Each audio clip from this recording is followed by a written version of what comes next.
नमस्कार दोस्तों, स्वागत है आपका फेसबुक की एक और नए वीडियो में, जहां मैं आपको उत्तर प्रदेश के जिला बांदा से आई देवर भाभी की एक ऐसे केस के बारे में बताने वाला हूं जिसने देवर भाभी के रिश्ते को शर्मसार कर दिया।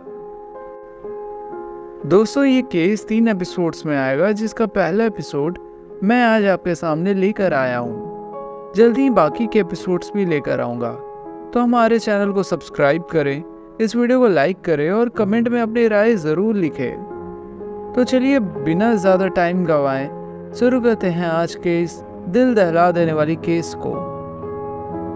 उत्तर प्रदेश के जिला बांदा का एक गांव है बदौली। रसपाल इसी गांव में रहता था। उसके परिवार में पत्नी चंद्रकली के अलावा एक बेटा भानु प्रताप था तथा बेटी सुनीता भी थी। रसपाल खेती किसानी के साथ साथ ट्यूबवेल मरम्मत का काम भी करता था।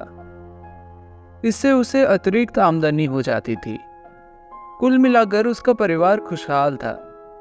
रसपाल अपनी बेटी सुनीता का विवाह सन 2016 में हरिओम के साथ कर दिया था। हरिओम के पिता शिवबरन फतेहपुर जिले के गांव लम्हेटा के रहने वाले थे। उनके परिवार में पत्नी गेंदावती के अलावा 2 बेटे हरिओम और राम मिलन थे। हरिओम जेसीबी चालक था, जबकि राम मिलन पिता के कृषि कार्य में हाथ बटाता था। एक तरह से सुनीता और हरिओम की शादी बेमेल थी। हरिओम उम्र में तो बड़ा था, साथ ही वह सांवला रंग का था, जबकि सुनीता सुंदर थी और चंचल भी। इसके बावजूद उसके घर वालों ने हरिओम को पसंद कर लिया था। इसकी वजह यह थी कि हरिओम जेसीबी चलाकर अच्छा पैसा कमाता था। हरिओम जहां सुनीता को पाकर खुश था, वहीं सुनीता उम्र दराज और सांवले रंग के पति को पाकर जरा भी खुश नहीं थी। शादी से पहले उसके मन में जो पति को लेकर सपने थे, वे चकनाचूर हो गए थे। शादी के 1 साल बाद सुनीता ने एक बेटे को जन्म दिया, जिसका नाम हर्ष रखा।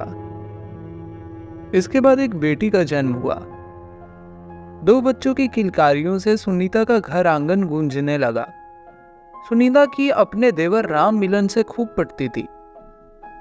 इसकी वजह यह थी कि एक तो वह हमउम्र था, दूसरे सुनीता राम मिलन के व्यवहार से काफी प्रभावित थी। वह अपने देवर का हर तरह से ख्याल रखती थी। इसी वजह से राम मिलन सुनीता के आकर्षण में बंद कर उसके नजदीक आने की कोशिश करने लगा। यही नहीं, वह उसकी खूब तारीफ करता और उसे प्रभावित करने के लिए कभी कभार वह उसके लिए कोई उपहार भी ले आता। हरिओम ड्राइवर था, सो पक्का शराबी था। अक्सर वह झूमता हुआ घर वापस आता। वह कभी थोड़ा बहुत खाना खाकर तो कभी बिना खाए ही सो जाता। सुनीता 2 बच्चों की मां जरूर थी, लेकिन अभी उसमें पति का साथ पाने की प्रबल इच्छा थी। लेकिन हरिओम तो बिस्तर पर जाते ही खर्राटा मारने लगता और सो जाता। तब सुनीता मन महसूस कर रह जाती थी। आखिर पति से जब उसे शारीरिक सुख मिलना बंद हुआ, तो उसने विकल्प खोजना शुरू कर दिया। सुनीता स्वभाव से मिलनसार थी। राम मिलन भाभी के प्रति सम्मोहित था। जब दोनों साथ चाय पीने बैठते, तब सुनीता उससे खुलकर हंसी मजाक करती। सुनीता का यह व्यवहार धीरे धीरे राम मिलन को ऐसे बांधने लगा कि उसके मन में भाभी सुनीता का सौंदर्य रस पीने की कामना जागने लगी। एक दिन राम मिलन खाने बैठा तो सुनीता थाली लेकर आई और जानबूझकर गिराए गए आंचल को ढकते हुए बोली, लो देवर जी, खाना खा लो। आज मैंने तुम्हारे पसंद का खाना बनाया है। राम मिलन को भाभी की यह अदा बहुत अच्छी लगी। वह उसका हाथ पकड़कर बोला, भाभी तुम भी अपनी थाली परोस लो, साथ खाने में मजा आएगा। सुनीता अपने लिए भी खाना लेकर आई। खाना खाते समय दोनों के बीच बातों का सिलसिला जुड़ा तो राम मिलन बोला, भाभी तुम सुंदर व सरल स्वभाव की हो, लेकिन भैया तो तुम्हारी कदर ही नहीं करते।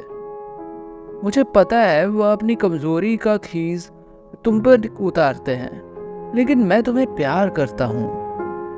यह कहकर राम मिलन ने सुनीता की दुखती रग पर हाथ रख दिया। सच में सुनीता पति से संतुष्ट नहीं थी।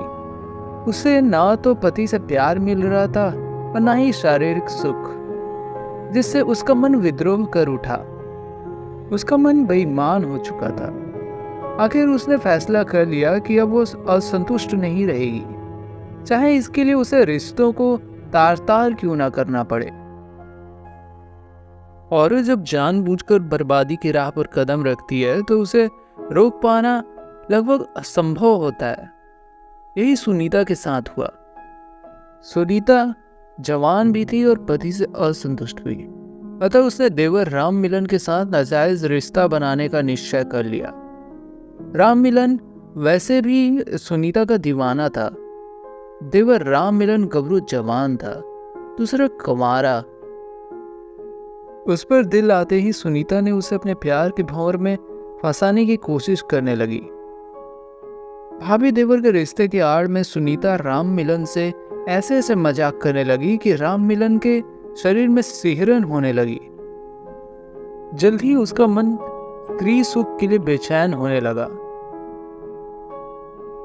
दोस्तों, इस केस का फर्स्ट एपिसोड यहीं समाप्त होता है। जल्द ही मैं आपके सामने सेकंड एपिसोड लाके रखूंगा, इसलिए आप इस चैनल को सब्सक्राइब कर ले, साथ ही साथ बेल आइकन दबा के नोटिफिकेशन ऑन कर ले, ताकि जब भी मैं वीडियो डालूं आप तक नोटिफिकेशन पहुंच जाए।